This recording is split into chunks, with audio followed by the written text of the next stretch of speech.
بسم اللہ الرحمن الرحیم۔ حضرت ابو علی عطار رحمۃ اللہ تعالی علیہ وہ فرماتے کہ میری طرف حضرت ابو طاہر رحمۃ اللہ تعالی علیہ نے کچھ لکھ کر کے بھیجا۔ یقیناً کچھ دینی بات ہوگی جو خط و خطابت کے ذریعے کسی مسئلے کا حل ہوگا یا کوئی سوال ہوگا جو لکھ کر کے انہوں نے بھیجا۔ فرماتے میں نے جب وہ تحریر پڑھی تو اس تحریر میں جگہ جگہ جہاں بھی حضور کا نام آتا وہ نام کے ساتھ لکھا ہوتا صلی اللہ علیہ وسلم تسلیما کثیرا کثیرا، یعنی حضور نبی رحمت صلی اللہ علیہ وسلم کی ذات پہ کثرت کے ساتھ درود و سلام۔ فرماتے میں نے اسے پڑھا اور میں نے پھر جواباً کہا کہ آپ نے ہر جگہ آقا کائنات صلی اللہ علیہ وسلم کے نام نامی اسم گرامی حضرت محمد صلی اللہ تعالی علیہ وسلم کے ساتھ درود پاک لکھا ہے مکمل، اس کی وجہ کیا ہے؟ تو فرماتے حضرت ابو طاہر رحمۃ اللہ تعالی نے پھر اپنا خود یعنی اپنا واقعہ بیان کیا، اپنی ذات پر جو بیتی وہ بیان کیا۔ فرماتے کہ نبی کریم علیہ الصلوۃ والتسلیمات نے کرم فرمایا، حضور نے بندہ پروری فرمائی، مجھے اپنا دیدار کروایا۔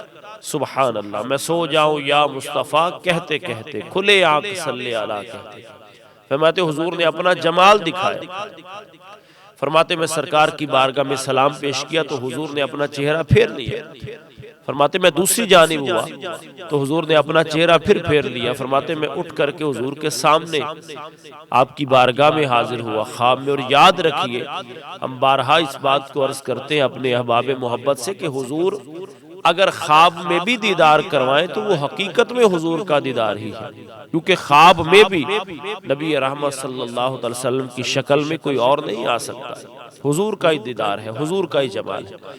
فرماتے جب میں حضور کے سامنے حاضر ہوا تو میں نے سلام عرض کی اور میں نے ہاتھ باندھ کے عرض کی کہ میرے آقا، میرے مولا، میرے ماں باپ آپ کی ذات پر قربان ہو جائیں، آپ نے اپنا دیدار کروایا ہے لیکن آپ مجھ سے خفا کس بات سے ہیں؟ آپ اپنا چہرہ انور کیوں مجھ سے پھیر رہے؟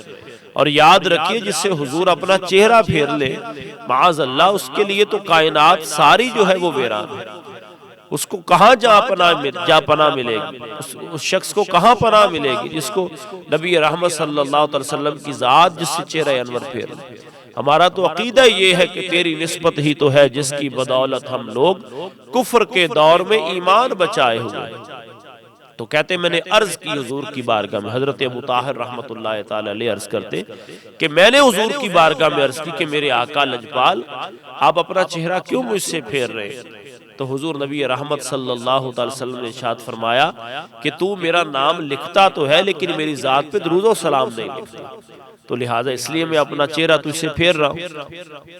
تو اس کے بعد حضرت ابو طاہر فرماتے ہیں آج تک جب میں نے حضور کا نام لکھا ساتھ میں لکھا صلی اللہ علیہ وسلم، اور یہ عام دیکھنے میں آیا ہے بہت ساری کتب میں، اردو کی کتابوں میں یا بہت ساری اور لٹریچر جو پڑھنے کو ملتا ہے اس میں فقط سواد ڈال دیا جاتا ہے۔ یاد رکھیے حضور نبی رحمت صلی اللہ علیہ وسلم کی ذات پاک اور الفاظ چاہے رہ جائیں لیکن حضور کی ذات پہ درود و سلام پورا پڑھنا بھی چاہیے اور پورا لکھنا بھی چاہیے۔